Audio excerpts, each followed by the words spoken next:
Fate isn't a straight line. It's a ricochet.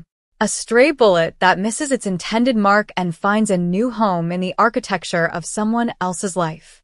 They tell you violence is a transaction, a simple exchange of force for a desired outcome. They're wrong. Violence is a seed. Once planted, you can never be sure what will grow, or whose garden it will choke. Tonight, a debt would be created in blood and paid for with a soul, and the currency would be a choice made in the space between one breath and the next. A choice that would prove that the most dangerous thing in a world of monsters isn't the man with a gun, but the woman with nothing left to lose. Rewind.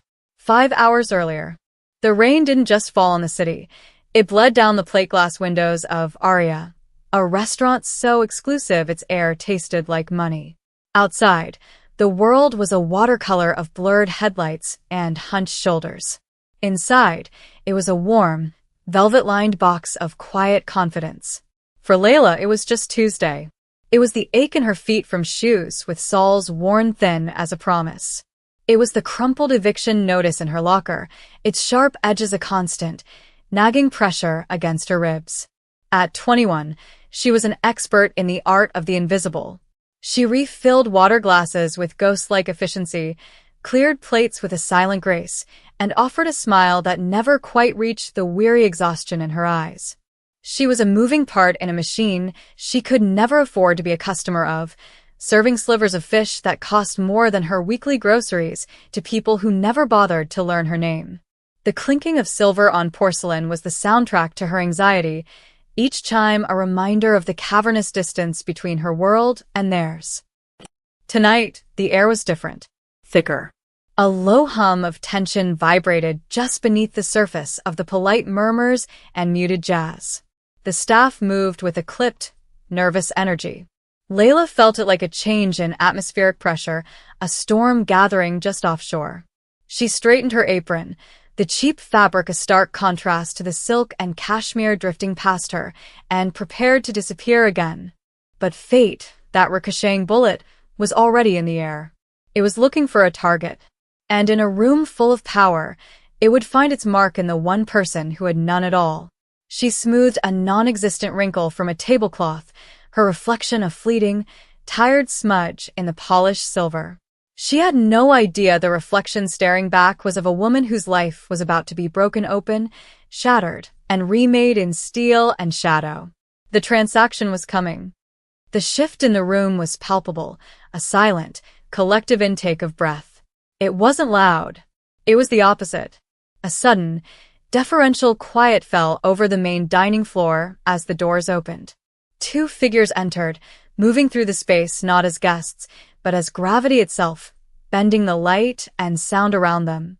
The man in front was Minjun. He was carved from ice and ambition, his suit a razor-sharp silhouette of black wool that seemed to absorb the ambient light. His face was a study in controlled stillness, his eyes missing nothing, assessing every glance, every shadow, as if the world were a chessboard and he was already 5 moves ahead. Behind him, a mountain of a man named Sang, his bodyguard, stood with the serene menace of a predator at rest. But it was the woman on Minjun's arm who drew Layla's focus. She was older, her posture radiating a quiet, unshakable dignity. Mrs. Park. Her hair was a crown of elegant silver, and she wore a dress the color of a deep forest, its dark green silk shimmering as she moved. She was the calm at the center of her son's storm. Layla's manager, his face pale and slick with sweat, gestured frantically. Table 7. That's you, Layla. Be perfect. Do not speak unless spoken to. Do not make eye contact with him. Address only the mother. The instructions were whispered with the frantic terror of a man who understood the stakes. Layla's heart hammered against her ribs, a frantic bird in a cage. She had seen men like him before, men who moved with the chilling certainty that the world belonged to them. They were a different species. She approached the table, her worn shoes silent on the plush carpet. "Good evening, ma'am. May I offer you some water?" she asked, her voice steady, her eyes fixed respectfully on the elder woman. Mrs. Park offered a small, kind smile. "Thank you, dear." Her voice was soft, a stark contrast to the cold silence emanating from her son. Minjun didn't look at Layla. He was scanning the room, his gaze lingering on the exits, the windows, the other patrons. He wasn't having dinner. He was occupying territory. Layla moved with practiced care, pouring the water, her hands steady despite the tremor deep inside her.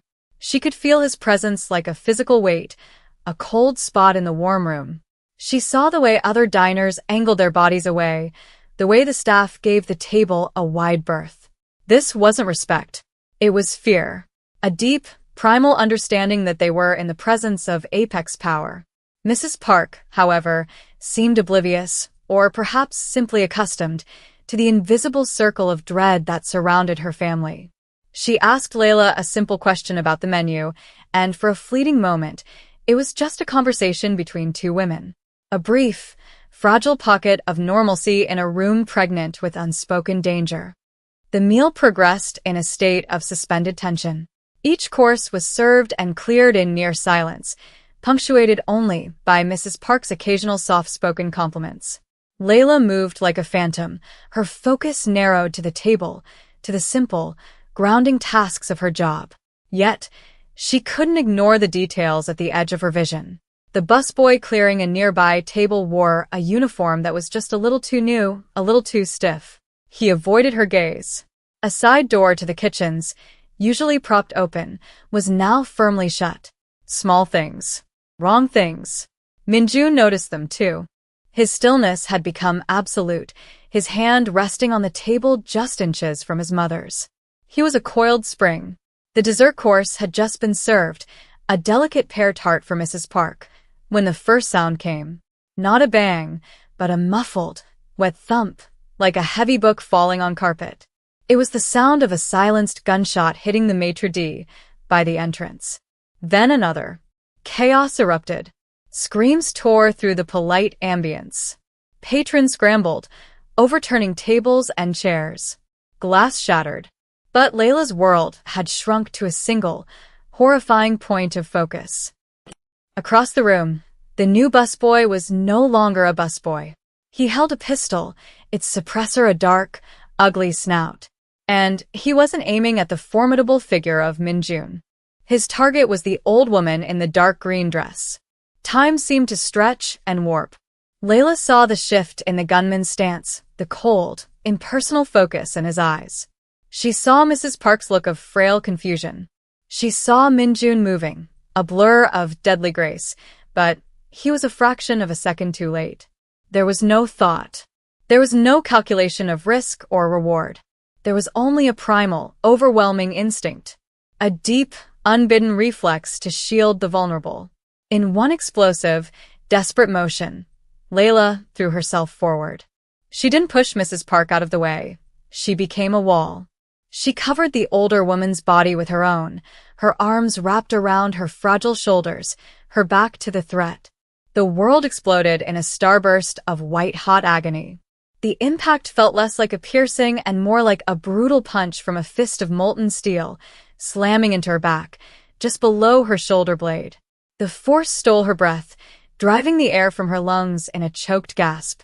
The sound of the restaurant, the screams, the chaos, all faded into a deafening, distant roar.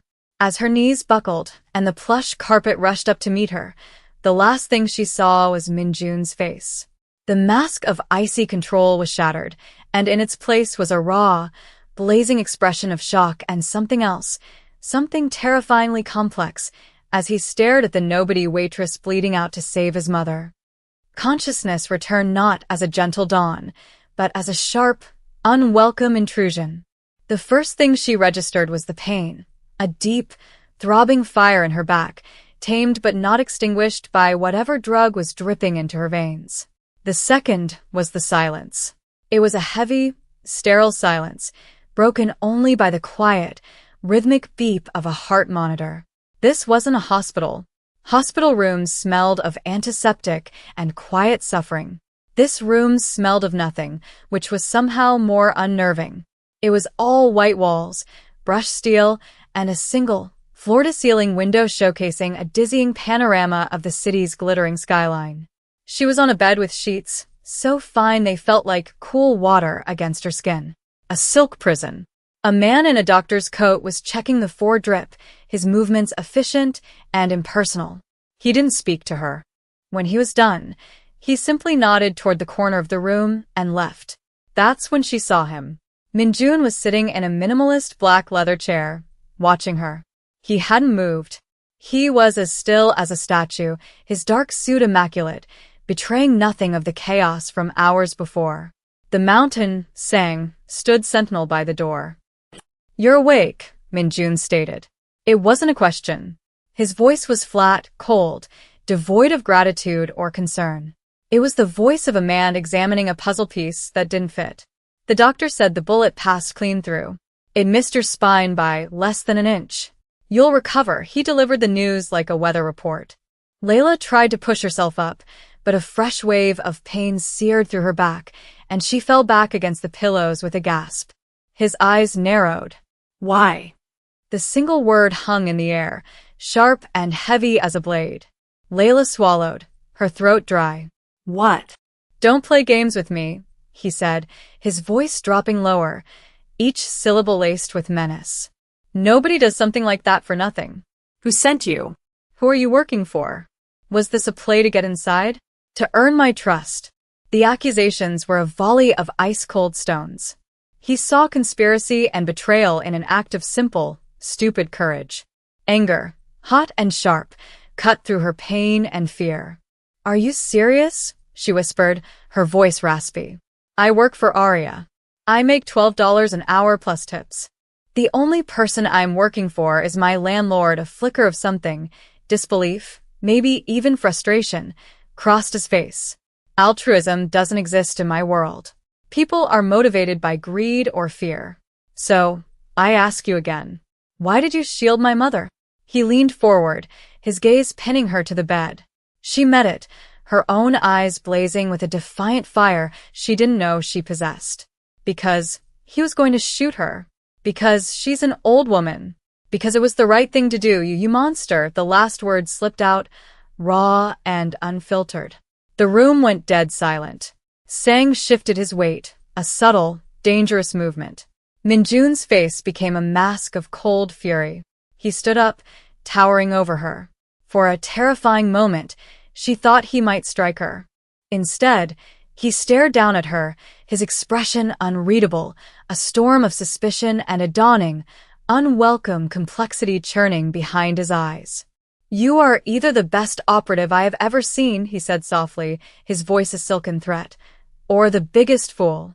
Until I determine which, you are not going anywhere. The sterile medical room was replaced by a cage of breathtaking luxury. Minjun had her moved to a sprawling penthouse apartment in a building that scraped the clouds. The place was a monument to minimalist wealth, all glass, chrome, and stark white furniture. The view was spectacular, a god's-eye perspective of the city she used to scurry through far below. But the floor-to-ceiling windows felt like the bars of a cell. She was a prisoner of his gratitude, or more accurately, his suspicion. Sang was her warden, a silent, ever-present shadow stationed in the hallway outside her door. Her meals appeared on a cart, gourmet dishes she would have served but never dreamed of eating. A private nurse changed her bandages daily. Her every need was met, except the one she craved most, freedom. The days bled into one another, a blur of managed pain, enforced rest, and a growing, suffocating sense of dislocation. She was living in a world she didn't belong to, a ghost haunting a life that wasn't hers. On the third day, she had another visitor. Mrs. Park entered the apartment, not with the force of her son, but with a quiet, unassuming grace. She dismissed the nurse with a gentle wave of her hand and sat in a chair beside Layla's bed. She held a small, simply wrapped box in her lap.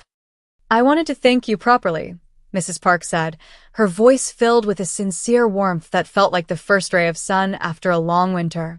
My son, he lives in a world of sharp edges. He does not always know how to express gratitude. She opened the box.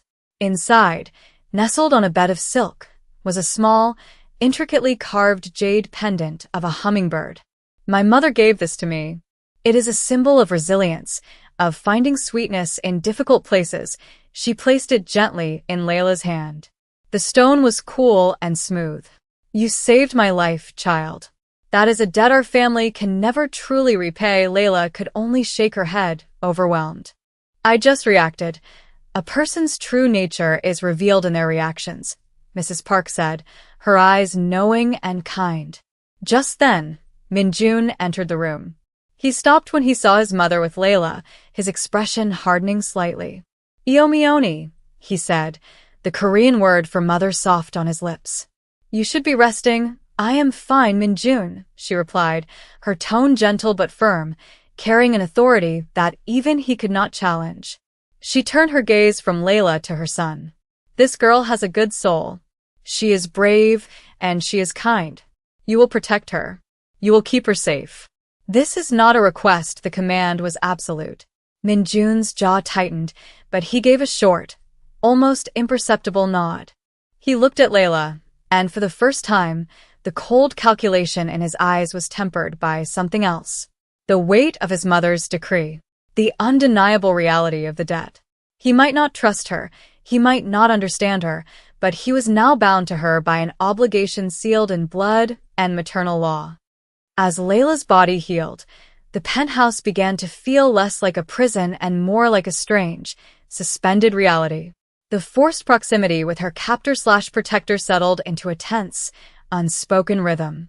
Minjun began to visit more frequently. His interrogations softened, morphing into something more like cautious observation. He would sit in the armchair across the room, nursing a glass of whiskey, and simply watch her as she sketched in a notebook a nurse had brought her. The silence between them was a living thing, filled with questions and assumptions. One evening, she broke it. "Does it ever get quiet?" she asked, not looking up from her drawing. He raised an eyebrow. "The city?" "No," she said, finally meeting his gaze. "In your head." The question seemed to catch him off guard. He was silent for a long moment, swirling the amber liquid in his glass. "Quiet is a luxury," he finally answered, his voice low. "It's what my enemies used to plan. Must be loud," she murmured, a hint of dry wit in her tone. To her astonishment, the corner of his mouth twitched, the barest ghost of a smile. It was a crack in the ice, a fleeting glimpse of the man beneath the monster. Their strange dynamic was interrupted by the arrival of Jae. He was Minjun's second-in-command, a man who wore his ambition as elegantly as he wore his tailored suits. He arrived bearing an extravagant bouquet of flowers, his smile polished to a high sheen. "Layla," he said, his voice smooth as velvet.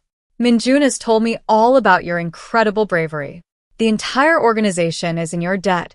He used a charm that felt slick and manufactured.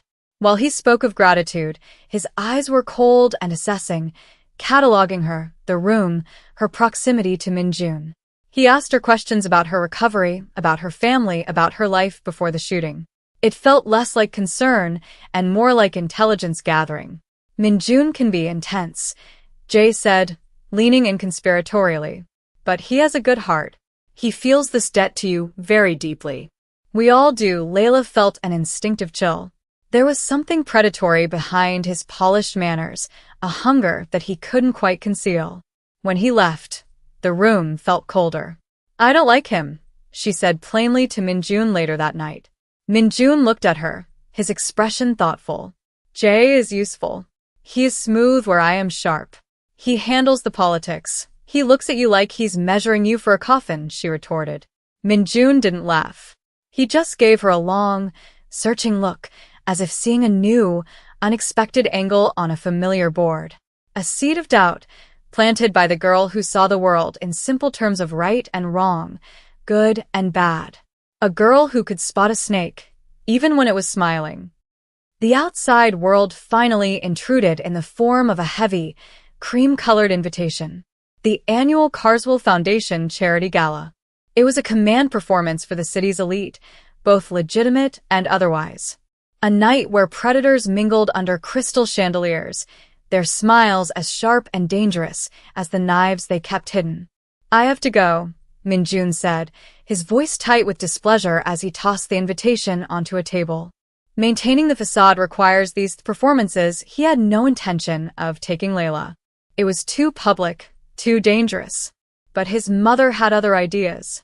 Mrs. Park was adamant. Layla will come with us, she announced during a visit. She has been locked in this apartment for weeks. She needs air. And she is family now. The person who saved my life will not hide in the shadows.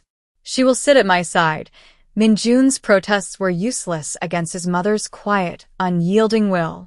And so, Layla was drawn deeper into his world. A stylist appeared with a rack of designer gowns.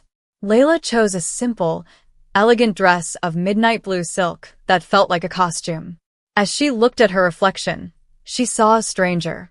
The tired waitress was gone, replaced by a polished, poised woman who looked like she belonged in that world of wealth and power. It felt like a lie.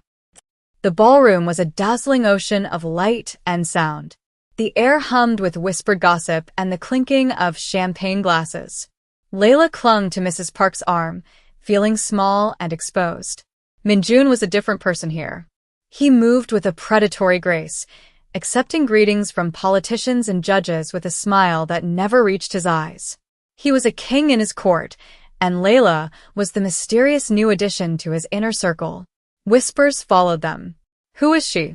I've never seen her before. Minjun leaned close to her, his breath warm against her ear, his hand resting possessively on the small of her back. That man talking to the senator, he murmured, his voice a low rumble only she could hear. He runs the waterfront. He would sell his own children for profit. The woman in red? She launders money through her art galleries. Don't be fooled by the diamonds. This is the most dangerous room in the city. He wasn't just making conversation. He was arming her.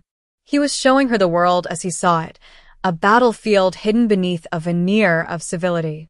Jay was there, of course, ever the smooth operator, moving through the crowd, his hand on Minjun's shoulder, whispering updates about security. Everything is locked down tight, he assured them with a confident smile. No one gets in or out without my say-so. The irony was a blade waiting to fall. As Layla watched Jay work the room, her earlier unease solidified into a cold certainty. He wasn't just managing security. He was mapping the exits. The trap was sprung with a calculated, theatrical flair. A fire alarm blared, its shriek cutting through the music and chatter. Panic, however, was slow to catch. Most guests assumed it was a drill. But Minjun knew better. His body went rigid. We're leaving. Now, he commanded, his voice a low, urgent growl. Sang was already moving, creating a path. But Jay was there first, his expression a perfect mask of calm urgency. This way, he directed, pointing toward a service corridor. It's the most direct and secure exit. I have my men stationed there. They'll take you and your mother to the car. I'll handle the evacuation. It all happened too fast. Minjun, focused on a potential threat from the front, hesitated for a split second. In that moment, Jay's men, disguised as hotel security, flanked Mrs. Park and Layla, ushering them toward the indicated corridor. Go with them, Minjun ordered Layla. Stay with my mother. It was a fatal miscalculation. As Layla and Mrs. Park were hustled down the sterile white hallway, the heavy fire door slammed shut behind them, the magnetic lock clicking into place with a sound of absolute finality. They were cut off. The security guards dropped their pretense. Their faces turned hard, their hands reaching for weapons. At the other end of the hall, Jay appeared, a satisfied smirk on his face. He's so predictable, Jay said, his voice dripping with contempt. Always so focused on the enemy in front of him, he never sees the knife at his back. Mrs. Park looked at him, not with fear, but with a profound, weary disappointment. You were like a son to me, Jay. He was the son. Jay snarled, his composure cracking. I was just the help. Tonight, that changes. The target was always you, old woman. Without you, his heart, he's just a rabid dog. Easy to put down, the men raised their guns. But Layla, once again, moved on instinct. She wasn't a fighter, but she was no longer just a victim. She grabbed a heavy-duty fire extinguisher from the wall mount. As the first man took aim, she yanked the pin and blasted a thick, choking cloud of white foam directly into his face. He staggered back, blind and sputtering. The momentary chaos was all the opening they needed. The lock on the fire door behind them exploded inward as Sang and Minjun burst through, their faces masks of cold, murderous rage. Minjun's eyes locked on Jae, and in that instant, the entire power dynamic of the city shifted. The ensuing fight was brutal and short. While Sang dealt with the guards with terrifying efficiency, Minjun advanced on Jae, a force of nature. Layla, shielding Mrs. Park behind her, watched the two men who were once like brothers collide in a flurry of violence. Jae was skilled, but Minjun was fury incarnate. It ended with Jae on his knees, bloodied and beaten. "You let a waitress and an old woman make you weak," Jae spat, his last act of defiance. Minjun's reply was not a word, but the cold, final sound of a single, deafening gunshot that echoed down the empty corridor. The ride back to the penthouse was a silent, grim procession. The adrenaline of the fight had evaporated, leaving behind the metallic taste of blood and betrayal. Mrs. Park was quiet, her regal composure finally cracking, revealing the frail, shaken woman beneath. Sang drove, his knuckles white on the steering wheel. Minjun sat beside Layla in the back, not speaking, his presence a vortex of controlled violence. Back in the apartment, the silence stretched, thick and suffocating. Mrs. Park retired to her room, escorted by a female attendant. Sang took up his post outside, leaving Layla and Minjun alone in the vast, sterile living room. The glittering city lights outside seemed to mock the grim reality within. Layla sank onto the sofa, a tremor running through her body. She noticed a long, bloody scrape on her forearm from where she'd been slammed against the wall. Before she could react, Minjun was there. He knelt in front of her, a first aid kit in his hands. His movements were surprisingly gentle as he cleaned the wound, his touch light, almost hesitant. The brutal crime lord who had just executed his right-hand man without blinking was now tending to her like she was made of glass. "You shouldn't have been there," he said, his voice a low, rough rasp. He wasn't looking at her face, but at his work, his focus absolute. "If I hadn't been, your mother would be dead," she whispered, her voice trembling slightly. "Jae would have won," he stopped, his fingers hovering over her skin. He slowly lifted his head, and his eyes met hers. The coldness was gone. In its place was something raw and unguarded, a potent mixture of guilt, fury, and a terrifying, unfamiliar tenderness. He saw her not as a puzzle or a debt, but as the one fixed point of honor in his collapsing world. The one person who acted not out of greed or fear, but out of a simple, incomprehensible goodness. "This world," he said, his voice thick with self-loathing. "It will devour someone like you. It will chew you up and spit you out. Maybe," she said, her voice growing stronger.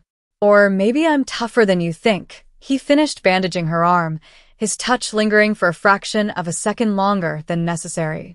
He stood up, not as a crime boss, but as a man stripped down to his essential truths. "The debt I owe you is no longer just for my mother's life. It's for yours. You are mine to protect now." It wasn't a declaration of love in any conventional sense. It was a vow, a claim, forged in gunfire and sealed in betrayal. It was his world's language for devotion. "You and my mother. That is the only law that matters to me now." Layla looked up at him, into the eyes of this dangerous, broken and beautiful man, and for the first time since she'd been dragged into his orbit, she didn't feel like a prisoner. She felt safe. She simply nodded, accepting the weight of his promise. Weeks later, the storm had passed. The tremors from Jae's betrayal had shaken the city's underworld, but Minjun had moved with ruthless speed to consolidate his power. The vacuum was filled, the traitors purged. A new, colder order had settled over the streets. For Layla, the world had been irrevocably altered. The penthouse was no longer a cage. It had become a sanctuary. The fear had receded, replaced by a quiet, steady rhythm of a new life. She no longer felt like an imposter. She was simply here. She spent her afternoons sketching, filling pages with the cityscapes visible from her window, finding a strange beauty in the sprawling metropolis that had almost killed her. One evening, Minjun came home early. He wasn't wearing one of his immaculate, weaponized suits. He was in a simple gray sweater and dark pants, looking younger, less like a king and more like a man carrying the weight of his kingdom. He looked tired, but the violent tension that always coiled in his shoulders was gone. He was at peace. He didn't speak, just walked over to the kitchen and prepared a pot of tea, the familiar, domestic ritual a quiet statement in itself. He brought 2 cups to the window where Layla was sitting, handing one to her. Their fingers brushed, a small spark of warmth in the cool air. They stood together in comfortable silence, watching the sun dip below the horizon, painting the sky in hues of orange and violet. The city lights began to flicker on, a constellation of 1,000,000 different lives, 1,000,000 different stories, spread out at their feet. "I never used to notice the sunset from up here," he said softly, his voice a low murmur against the glass. "I was always looking down, watching for threats. What do you see now?" she asked. He turned his head, his gaze leaving the view and settling on her. "I see a reason to look up. Fate isn't a straight line. It's a ricochet. Sometimes it tears through you, leaving a trail of destruction. But sometimes, if you're impossibly, terrifyingly lucky, it shatters the life you knew, only to deliver you exactly where you were always meant to be." In the quiet of the twilight, surrounded by the silent, glittering city, the monster and the angel had found their hard-won peace.